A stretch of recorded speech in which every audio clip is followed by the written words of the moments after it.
इस वीडियो में हम चर्चा करेंगे reflection of a plane wave by a plane surface. एक प्लेन वेव किस तरीके से प्लेन सरफेस से रिफ्लेक्ट होती है। तो इसके लिए हम क्या करते हैं, हम एक प्लेन सरफेस चूज़ करते हैं और इस सरफेस का नाम रहा M N. This is the plane surface और इस प्लेन सरफेस के ऊपर एक प्लेन वेव स्ट्राइक करेगी। ये रही वो प्लेन वेव जिसका एक पार्ट ए पॉइंट के ऊपर स्ट्राइक करता है और दूसरा पॉइंट जो उस टाइम तक जो हो बी पॉइंट तक रह जाता है। ये देखिए, this is the plane wave and this is making certain angle I with this plane surface MN, right?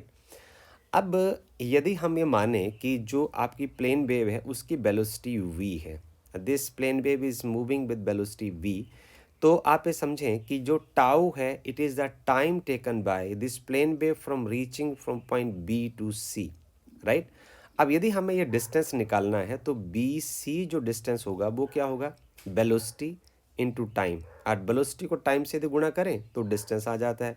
Velocity के यूनिट होंगे मीटर बाय सेकेंड, टाइम के सेकेंड होंगे, सेकेंड से सेकेंड कैंसिल हो जाएगा और velocity sorry the distance B C is now in the metres. Okay, so BC is the distance traveled by the plane wave from point B to C when this wave is moving with velocity B and it is taking time tau to reach from point B to C। B से लेके C तक जाने में इतना समय लगता है, तो VC जो डिस्टेंस होगा वो V टाइम टाउ हो जाएगा। ओके, अच्छा, in order to construct the reflected wave front, यदि हम एक रिफ्लेक्टेड वेव फ्रंट बनाना चाहते हैं तो हमें क्या करना होगा, हम एक स्फेयर बनाएंगे और उस स्फेयर की जो रेडियस होगी वो उतनी ही होगी, वी टाउ होगी।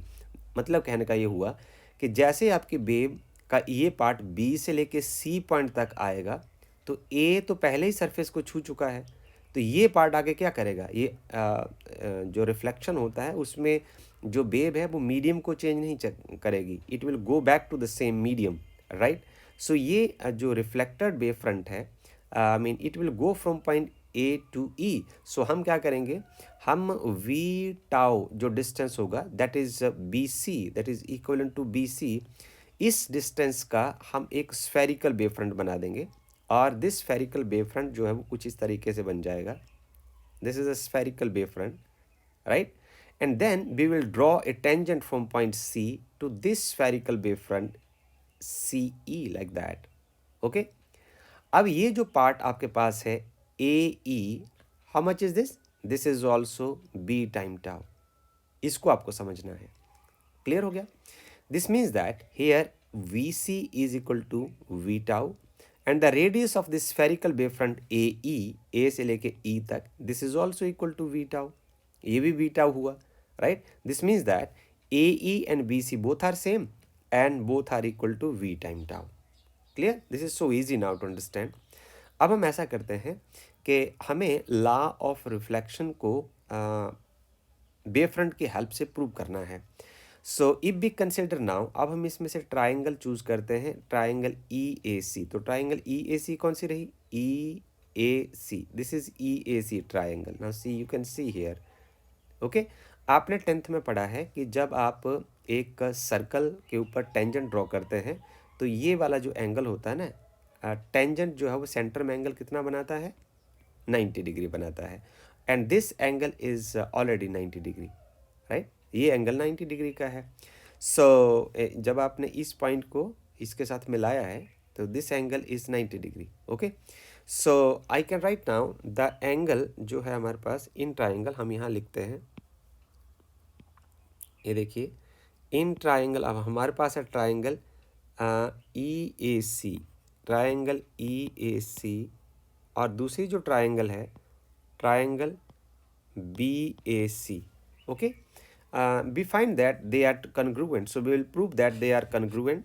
So angle at E is equal to angle at B, both are equal to 90 degree. ये पार्ट 1 हो गया, राइट। हमने यहाँ देखिए ज़रा, आप इस पॉइंट पर आप यदि देखें, इस पॉइंट पर आप देखें, इसको आप एक इक्वेशन मान के चलें। हम यहाँ लिख देते हैं as it is known to us, ये हमें नोन है कि जो ए ई है और जो बी सी है ये दोनों वी टाइम टाउ के बराबर हैं। इसको आप इक्वेशन नंबर 2 लिख लें तो ये साइड आपकी बराबर हो जाएगी और तीसरा आप देखें, हम यहाँ लिखते हैं, थोड़ा सा ड्रॉ कर देते हैं। हमारा जो डायग्राम है वो कुछ इस तरीके का है।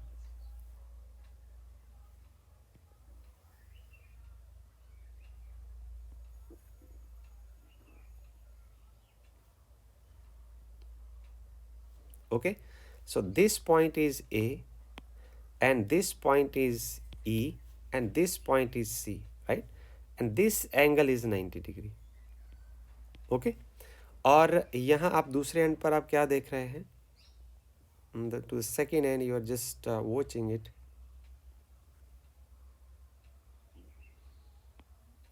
Just watching it like that. इस तरीके का हमारा जो डायग्राम है, diagram is of this kind. So this angle is also 90 degree. Okay, this is the point B. So now angle at B and angle at E both are equal to 90 degree, and this AE, this side AE, AE and BC, ये जो distances हैं दोनों कितने हैं? ये distance है V time tau and this distance is also B time tau. So both of these sides are equal. Now see here, AC is equal to AC. Okay, ये side common है, इसमें हम यहाँ लिख देते हैं, ये साइड जो है वो कॉमन साइड है। यूजिंग, हम यहाँ एक प्रॉपर्टी का इस्तेमाल करते हैं, SAS, साइड एंगल और साइड की प्रॉपर्टी जो अपने 10th में पढ़ रखा है, तो उसका इस्तेमाल करके हम यहाँ लिख सकते हैं कि जो ट्रायंगल है EAC is congruent to the triangle BAC। ये दोनों जो हैं वो सर्वांग सम है, इसके सभी अंग एक दूसरे के बराबर हैं। यदि इसके सभी अंग एक दूसरे के बराबर हैं, इसका मतलब हम ये जानते हैं कि ये एंगल I है और ये एंगल है R। दिस मीन्स दैट यदि ये कॉन्ग्रुएंट है, this means that angle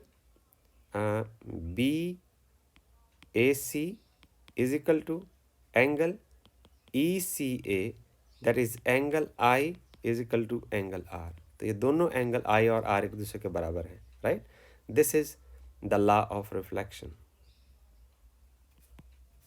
This is the law of reflection. Okay, this is what we have to prove. Thank you.